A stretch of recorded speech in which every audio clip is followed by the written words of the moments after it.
রাষ্ট্রপতি নির্বাচন আগামীকালকে অনুষ্ঠিত হতে যাচ্ছে। আমাদের মাননীয় চেয়ারম্যান, দলীয় চেয়ারম্যান, সংসদ নেতা এবং মাননীয় প্রধানমন্ত্রী জনাব তারেক রহমান আমাদের দলের উচ্চ পর্যায়ের নেতৃবৃন্দের সাথে কথা বলে আমাদের মনোনীত করেছেন মির্জা ফখরুল ইসলাম আলমগীর সাহেবকে।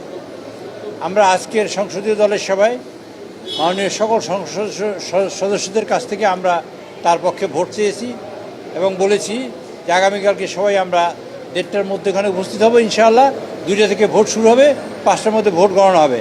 আমরা যার সিদ্ধান্ত নিয়েছি সবাই মিলে তাহলে এই রকমের ইলেকশন কমিশন, আমরা এবং সংসদ সবাই মিলে যে সিদ্ধান্ত নিয়েছি যে নির্বাচন শুরু হওয়ার 5 মিনিট আগে থেকে আমাদের লাইভ টেলিকাস্ট হবে এবং মাননীয় মহামান্য রাষ্ট্রপতি এবং স্পিকার, মাননীয় প্রধানমন্ত্রী এবং বিরোধী দলীয় নেতা এবং যদি কোনো সদস্য যিনি আমাদের মির্জা ফখরুল ইসলাম আলমগীর সাহেব আছেন তিনি ভোট দেওয়া, ওগুলো আমরা লাইভ দেখাবো। তারপর সব রেকর্ড করা হবে।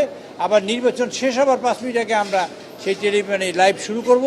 আবার নির্বাচনের ফলাফল ঘোষণা করা হবে এবং ফলাফলের পরে সেখানে ফল ঘোষণা করা হবে। এই পর্যন্ত আমরা লাইভ দেখাবো কালকে এবং আমরা সবাই বসে থাকবো।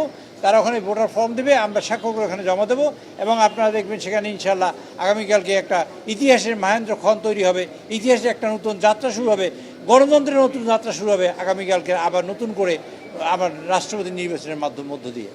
আমরা মনে করি যে জনাব তারেক রহমান আমাদের নেতা, তার নেতৃত্বে দীর্ঘ 17 বছর আমরা আন্দোলন করেছি, সংগ্রাম করার পর যে কাজটা হয়েছে তা হলেই যে আমরা নির্বাচিত হয়ে গণতান্ত্রিক পদ্ধতিতে নির্বাচিত হয়ে সরকার এসেছি।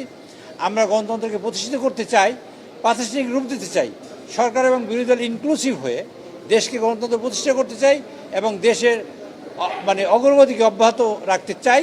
সেই কারণেই আমরা আগামীকালকে দেখবেন আপনারা আমাদের 2জন সদস্য হবেন, ক্যান্ডিডেট হবেন।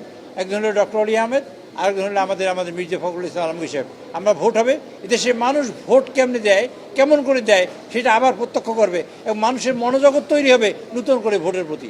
সেই প্রত্যাশা করে আগামীকালকে ইনশাআল্লাহ আমরা রাষ্ট্রপতি নির্বাচিত করতে পারবো সেই আশাবাদ ব্যক্ত করে আপনাদের সকলকে ধন্যবাদ দিয়ে, কষ্ট করে আমাদের এখানে এসেছেন তার জন্য আপনাদের ধন্যবাদ দিয়ে আমাদের বক্তব্য শেষ করছি। আপনাদের কোনো প্রশ্ন আছে? যে পরের দিনই 21 তারিখ সন্ধ্যা 7:30টার সময় বঙ্গভবনে শপথ হবে ইনশাআল্লাহ। সেটা আমরা যারা সংসদ সদস্য হয়েছি তারা যথেষ্ট সেন্সিবল এবং মানুষের ভোট নিয়েই আমরা এখানে এসেছি। কাজে প্রত্যেকেই জানে এই বিষয়টা, আর এখানে কোনো কিছু বলার কিছু নাই। আমরা এখানে প্রচার প্রকাণ্ড করা যাবে না। আমরা আলোচনা করেছি, আমাদের দলীয় সিদ্ধান্ত হয়েছে, ওনাদের দলীয় সিদ্ধান্ত হবে, আমরা ওখানে বসে ভোট দেবো, কোনো কিছু অসুবিধা নেই।